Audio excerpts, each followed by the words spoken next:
साहेब please कोणालाच अटक करू नका. या दोघींची यात काहीच चूक नाहीये. मी माझ्या मर्जीने कळशा उचलल्या होत्या.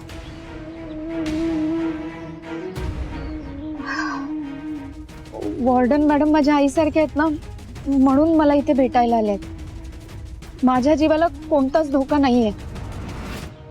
तुम्ही प्लीज कोणाला अटक करू नका.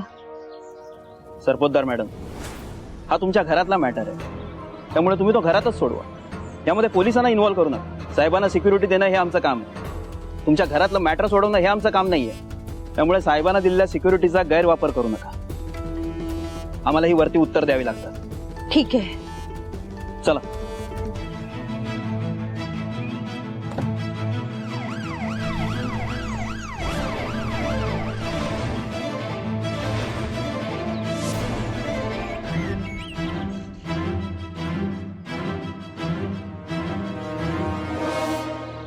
मॅडम मॅडम हो शालिनी मॅडम, मॅडम ऐका हो. ऐकून जा.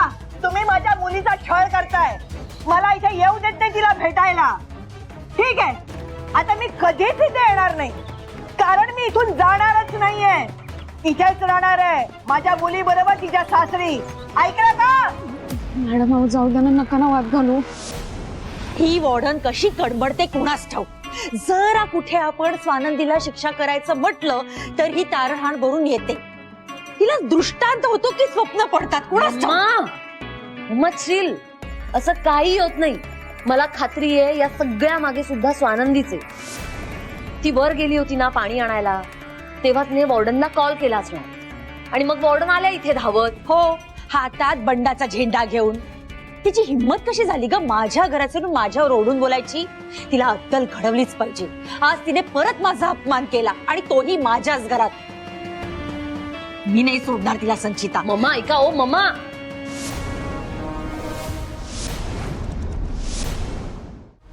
तुम्ही कधी आलात? हे काय आत्ता चालू आहे? आणि तुम्ही कुठे निघालात? ते मी इथेच बाहेर.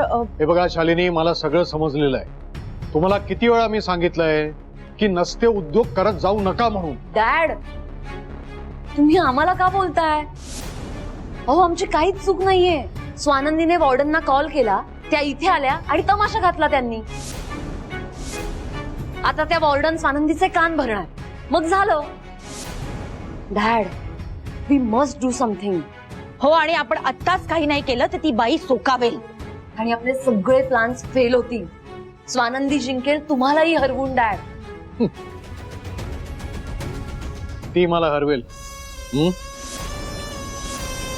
भले भले आले आणि गेले, पण मी जिंकतच आलोय. काळजी करू नका, मी माझ्या पद्धतीनं वॉर्डनचा बंदोबस्त लावतो. म्हणजे तुम्ही कधी आलात? हे काय आत्ता चालूय मी? बरं झालं तू भेटला असते. मला तुझ्याशी अत्यंत महत्वाच्या विषयावर बोलायचंय. तू फ्रेश हो, मी आलोच. बर जा.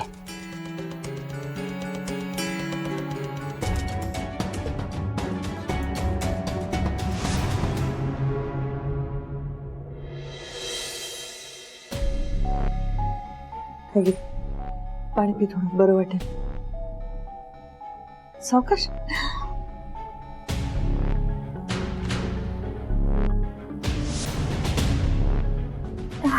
तुझे पाय ना काय झालं? भाजले तुझे पाय? स्वानंदी काय विचारते मी? कसे भाजले तुझे पाय? मॅडम अहो ते किचन मध्ये काम करत होते, गरम पाणी पडलं पायावर, त्यानेच भाजले. मूर्ख समजतेस मला? मॅडम नाही, खरंच गरम पाणी पडलं पायावर. गरम पाणी पडलं असतं ना वरून तर पाय वरती भाजले असते, तळवे भाजले नसते. कसे भाजले तुझे तळवे? स्वानंदी, घरच्यांनी आणि नवऱ्यानी हाल हाल केलेल्या मुलींना मी सावरलेत. त्यांना स्वतःच्या पायावर उभं राहण्यासाठी मदत केलीये. अर्ध आयुष्य गेलंय माझं ह्याच्यामध्ये. पण तू जे बोलतीयस ना आणि जे लपवतेस ते सगळं कळतंय मला. अनेक केसेस ऐकल्यात मी अशा अत्याचाराच्या, ज्या ऍक्सिडेंटच्या केसेस म्हणून दाबल्या गेल्यात, त्या निष्पाप मुलींच्या आयुष्यासारख्या. त्यांच्याकडे जगण्याचा पर्याय नव्हता. हाल सहन करत करत त्यांना संसार करायचा होता. पण तुला अन्याय आणि हाल दोन्ही सहन करायची गरज नाहीये. मुलगी मानली मी तुला. इतर मुलींना त्रासातनं बाहेर काढू शकते, अन्यायातनं वाचवू शकते, तर तुला का नाही वाचवू शकत मी माझ्या मुलीसाठी एवढं नाही करू शकत स्वानंदी. आज तू खोटं सांगून त्या पोलिसांना थांबवलंस, पण त्या दोघींच्या अत्याचारापासून स्वतःला कशी वाचवणार आहेस? हा, आणि ती संचिता काय म्हणत होती शिक्षेबद्दल? कसली शिक्षा? काय होतं ते? स्वानंदी,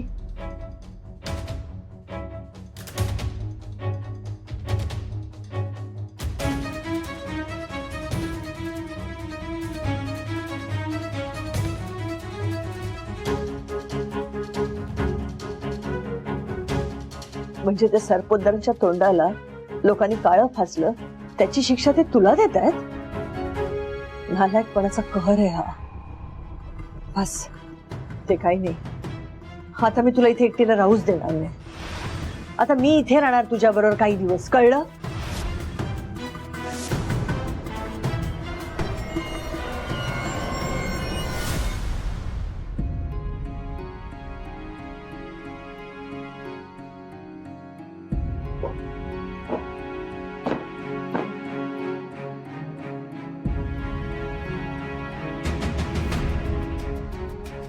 साहेबांना असं काय बोलायचं की ते स्वतः इथे येणार आहेत?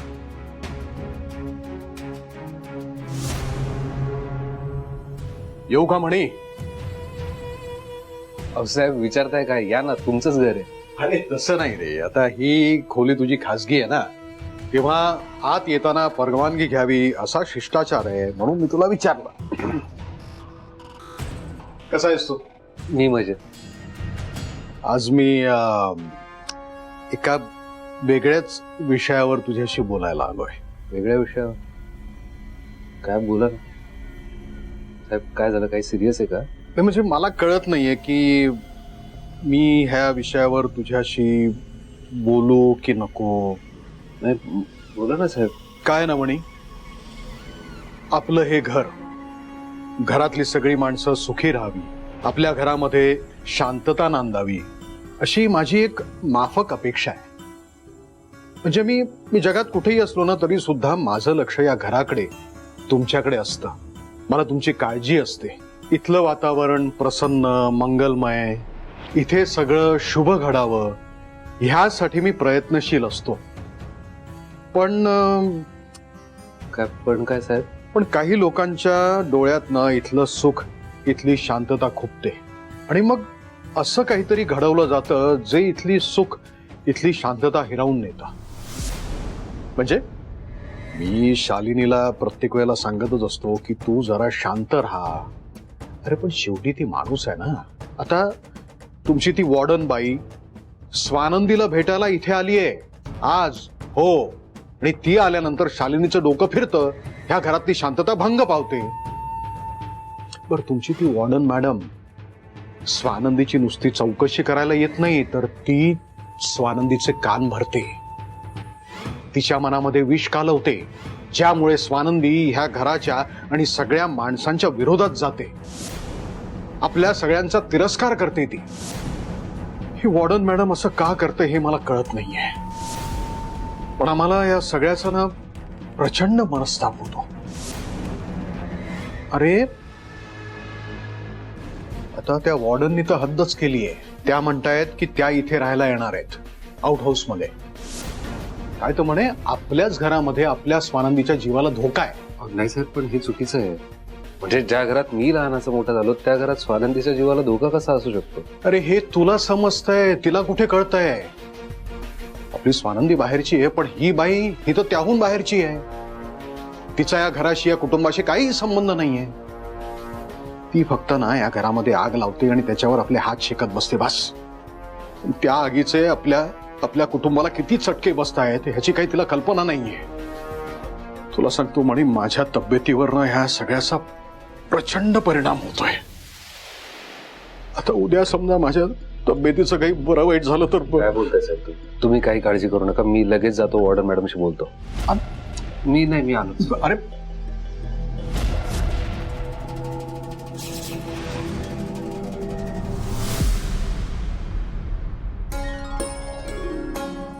ठीक आहे, तुझ्यासाठी मुगाच्या डाळीची खिचडी केली, तूप सुद्धा घातले, पटकन खाऊन घे, अंगाला लागेल जरा. अगं चल सुरुवात कर पटकन. मॅडम अहो, तुम्ही कशाला कष्ट घेतलेत? मी केलं असते की काहीतरी. त्यात त्रास कसला? मी इथे असेपर्यंत तुला स्वयंपाकघरात जाऊ देणार नाही, कळलं? खा पटकन. मॅडम ऐका ना, राग मानून घेऊ नका, पण इथे राहायचं हट्ट करू नका ना तुम्ही. प्लीज हॉस्टेलला जा. हट्ट कोण करतो, मी का तू? मी तर माझं कर्तव्य करतेय, पण तूच सारखी इथून जा हे सांगून तू हट्टीपणा करतेयस. सरपोतदार फॅमिली किती उलट्या काळजाची माहिती आहे मला. मी कसं त्यांच्या भरोशावर तुला सोडू? त्यात मणी इथे असता तर गोष्ट वेगळी आहे. सध्या त्याचं डोकं फिरलंय ना, मी तुला नाही सोडू शकत. आणि तू मला सांगत नाही सगळं तुला स्वतःला सहन करायचंय. मणीला हे माहितीये सगळं? तुझा किती छळ होत्याची मणीला कल्पना आहे? मॅडम, मणी सर आधीच चिडलेत माझ्यावर, आणि त्यात त्यांना हे प्रकरण जर कळलं ना तर ते आणखीन चिडतील. आमच्यातला दुरावा वाढत जाईल. मॅडम प्लीज तुम्ही पण मणी सरांना काही सांगू नका. म्हणजे मणीला या सगळ्या गोष्टीची कल्पना नाहीये है ना?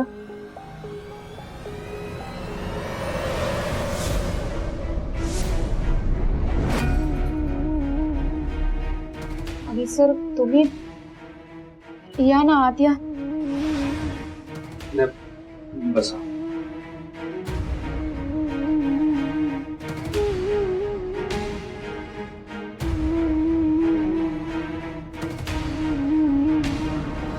तुम्ही इथे का आलात?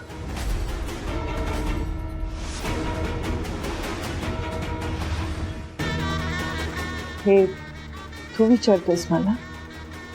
हो, मी विचारतोय. कारण तुमच्या इथे येण्याने साहेबांना, शालिनी मॅडमला त्रास होता हे मी माझ्या डोळ्याने बघितलंय, म्हणून विचारतो.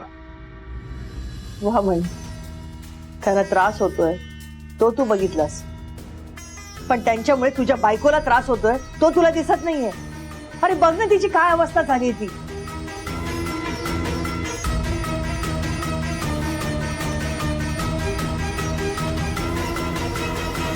काय झालं म्हणे?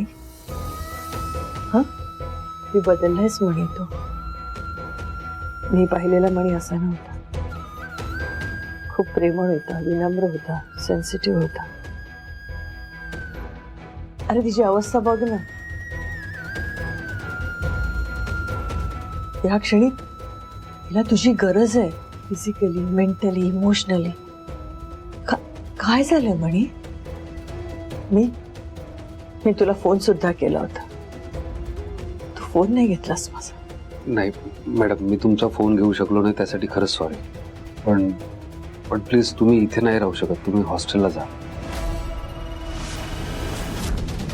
माझ्या मुलीला माझी गरज आहे, मी तिला असं वाऱ्यावर नाही सोडू शकत म्हणे. पण तुमच्यामुळे साहेबांना त्रास होतोय तोही मी बघू शकत नाही मॅडम.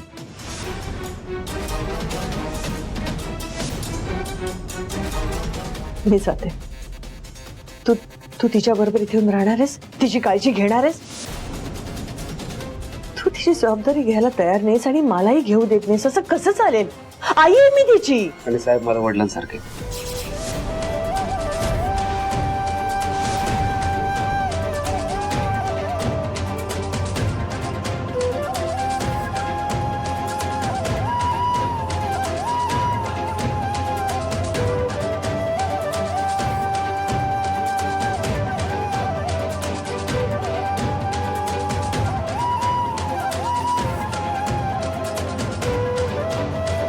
तू जसा मुलगा म्हणून त्यांची बाजू घेऊन तुझी जबाबदारी निभावतोयस ना, तशीच मी आई म्हणून माझी जबाबदारी निभावते. हे शब्द जरी तुझे असले ना, तरी तुझ्या डोक्यात हे विचार कोणाचे हे चांगले माहिती आहे मला. तू आनंदीचा नवरा आहेस म्हणे. तुला सरासरी कल्पना आहे का या घरात तिच्या बरोबर काय काय घडते ते? तिच्यावर किती अत्याचार होतात माहितीये का? Madam please. माझ्यात आणि मणी सरांमध्ये काय घडतंय ते आमचं आम्ही बघून घेऊ.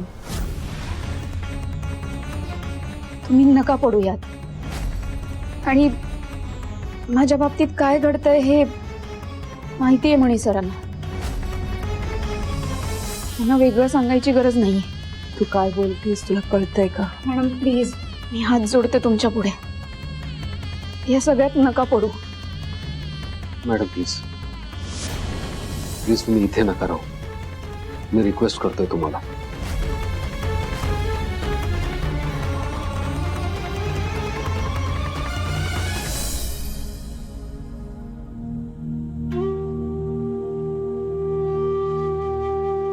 एका क्षणात फरक करून टाकलंस तुम्हाला. मॅडम, मी जे बोलले त्यासाठी सॉरी, पण तुम्ही उगाच गैरसमज करून घेऊ नका. अहो, मला वाटलं तुम्ही मणी सरांना काहीतरी सांगाल त्याआधी मी तुम्हाला थांबवलं. तुम्हाला दुखवायचा हेतू नव्हता माझा. स्वानंदी, या घरात तुझे किती हाल होत आहेत. तुझ्या आणि मणीमध्ये दुरावा निर्माण केला जातो. हे सगळं तुला मणीला का नाही सांगायचं? कारण मणी सरांना त्रास होईल. मणी सरांना त्रास झाला की मला त्रास होईल, आणि मला झालं की बाळाला होईल. मॅडम, हे चालणार आहे का तुम्हाला? मॅडम मॅडम तुमचा विश्वास आहे ना माझ्यावर? मी घेईन माझी काळजी. आणि हे सगळं करताना मला माझ्या संसाराची काळजी घ्यायची. मणी सर आणि माझ्यामध्ये जो दुरावा निर्माण झालाय तो दूर करायसाठी मला प्रेम आणि संयम ह्या दोघांची गरज आहे. मणी सरांना राग येईल असलं काहीही करायचं नाहीये मला. आणि तुम्ही जर इथे राहिलात तर मणी सरांना राग येऊन आमच्या नात्यातला दुरावा वाढत जाईल. म्हणून सांगतेय, प्लीज हॉस्टेलला जा. तुम्ही इथे राहिलात तर आमच्यातले प्रॉब्लेम्स वाढत जातील. प्लीज, मी रिक्वेस्ट करते, मी खरंच हॉस्टेलला जा. आणि मी घेईल ना माझी काळजी. मी वचन देते तुम्हाला. आणि देवी आई आहे की माझ्या पाठीशी, ती करेल रक्षण माझं. तुम्ही प्लीज इथे राहू नका. सध्याच्या या जगामध्ये फक्त स्वार्थी आणि मतलबी माणसं जिथे तिथे आढळतात. पण तुझ्यासारखी मुलगी अपवाद आहे. आपला संसार वाचवण्यासाठी तू जो त्याग करतेस ना, खरंच मला तुझा अभिमान वाटतो. पण मला तुझी काळजी वाटतेय. माझ्या इथे राहण्याने जर का तुझ्या आणि मणीमध्ये दुरावा वाढणार असेल ना, तर मी एक एक क्षण इकडे थांबणार नाही. पण मला प्रॉमिस कर, तुला कधीही माझी गरज लागली तर तू मला सांगशील.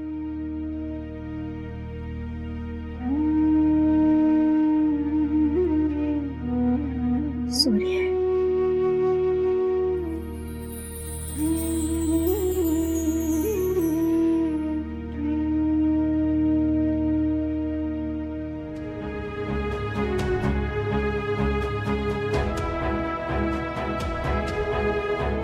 सॉरी मॅडम, मी मन दुखावलं तुमचं. तुम्हाला इथनं जायला सांगितलं. मणी सर,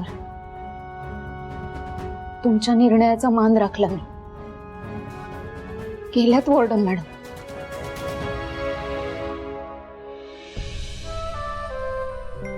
मणीने मला घरातून जायला सांगितलं. मणी माझा मुलगा, त्याने मला जायला सांगितलं. असं कसा बोलला तो? मी त्याची आई आहे हे जर त्याला कळलं असतं तरीही तो असं बोलला असता. ओ मम्मा, तुम्ही मला तुमच्या किटी पार्टी मध्ये घेऊन जाणार होता ना? हो ग, मी घे.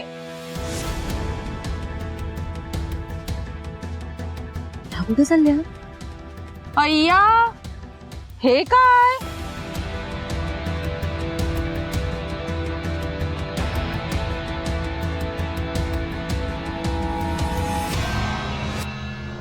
चाललात की काय? अचानक काय झालं? तुम्ही आमच्या घरी जबरदस्तीने स्वानंदीच्या बरोबर राहणार होतात ना? त्याचं काय झालं? एक मिनिट, तुमच्याशी पण भांडली की काय स्वानंदी?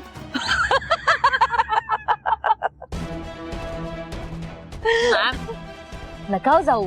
तुम्ही गेलात तर स्वानंदीची काळजी कोण घेणार? एकटी पडेल ना बिचारी. आणि तिचा तो लाडका नवरा मणी त्याने जवळजवळ टाकलीच आहे तिला. आता तुम्ही पण असं सोडून गेलात तर ती आणखी एकटी पडेल हो. थांबा थांबा, नका जाऊ. तुम्हाला मम्मांच्या आईस्क्रीमची शपथ आहे. संचिता, माझ्या आईस्क्रीमची शपथ कशाला घातली हिला? असू दे हो. मी इथून का जाते मला माहितीये, पण तुम्हाला सांगण्यासाठी मी बांधलेली नाहीये. एक गोष्ट मात्र लक्षात ठेवा, मी इथे नाही आणि स्वानंदी एकटी असं समजून तिला त्रास देण्याचा विचार सुद्धा करू नका. कारण तुम्ही जर तिला त्रास दिलात तर तुम्हा दोघींना मी तुरुंगात पाठवेन.